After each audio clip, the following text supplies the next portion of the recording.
Hi guys, so okay na yung kalsada ng Pagsinag Place South at Pagsibol Village South.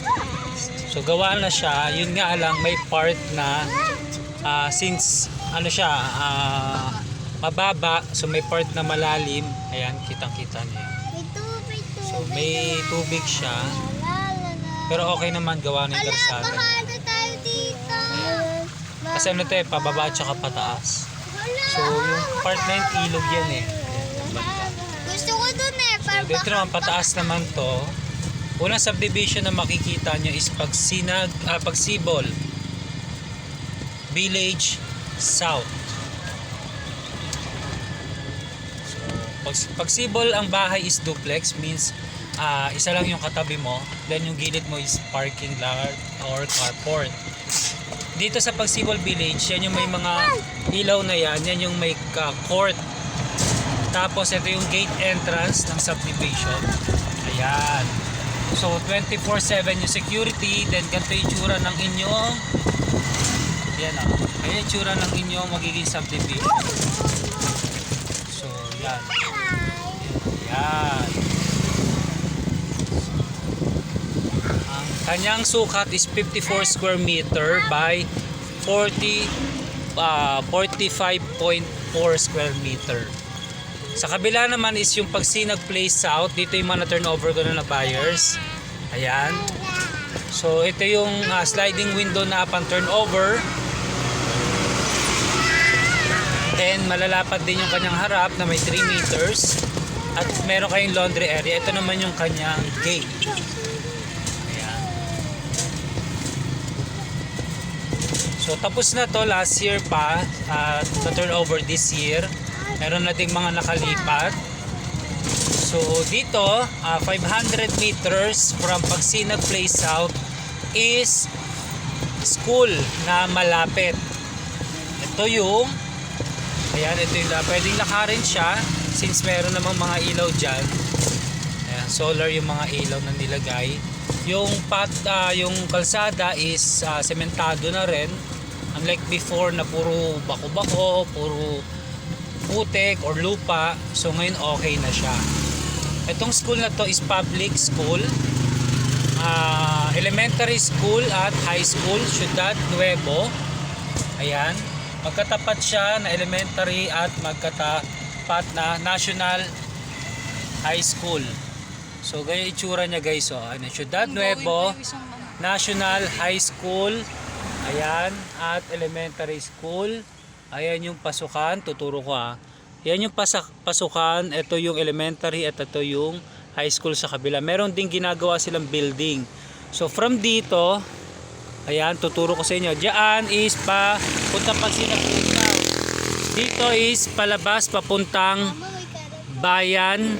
Ayan, Sabang. Itong road na to is Friendship Road. So sige, andar tayo.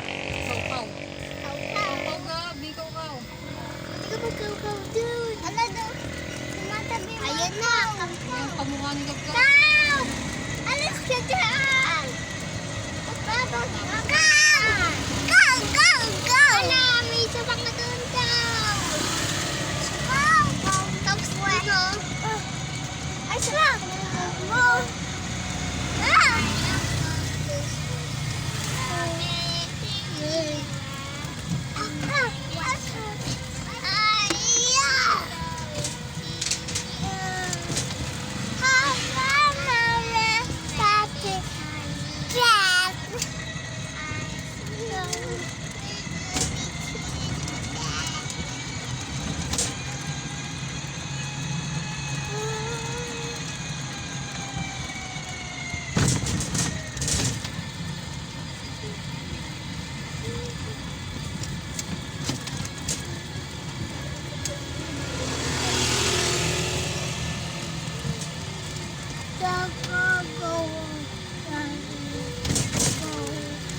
Meron ditong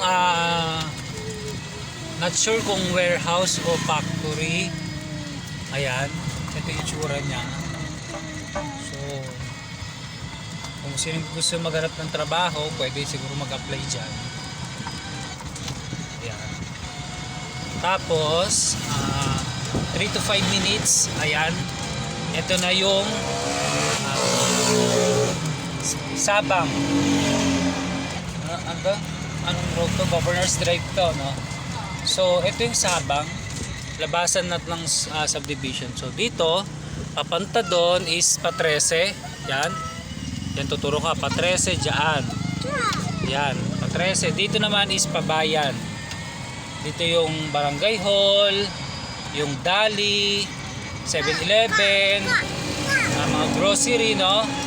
Sa bayan nandun Jollibee, Banks, Fortune King, yung mga convenience store at maging yung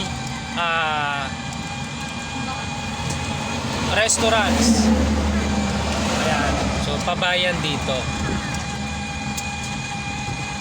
So ito lang guys ang update as of now. Bibidyoan na mamaya yung mga establishment sa bayan para at least may idea din kayo kung ano yung kung sa kayo pupunta if ever na mamimili kayo. So muli, ito si Kevin Cruz, ang inyong agent. So meron pa tayong Pasinaya Home Silaga for only 4,700 to 5,100 monthly. Makakuha ka ng sarili mong bahay. Pasok ang mga minimum wage earner, locally employed, OFW, basta 2 years nang nagtatrabaho sa current company. So yun lang guys, maraming salamat sa inyong panonood.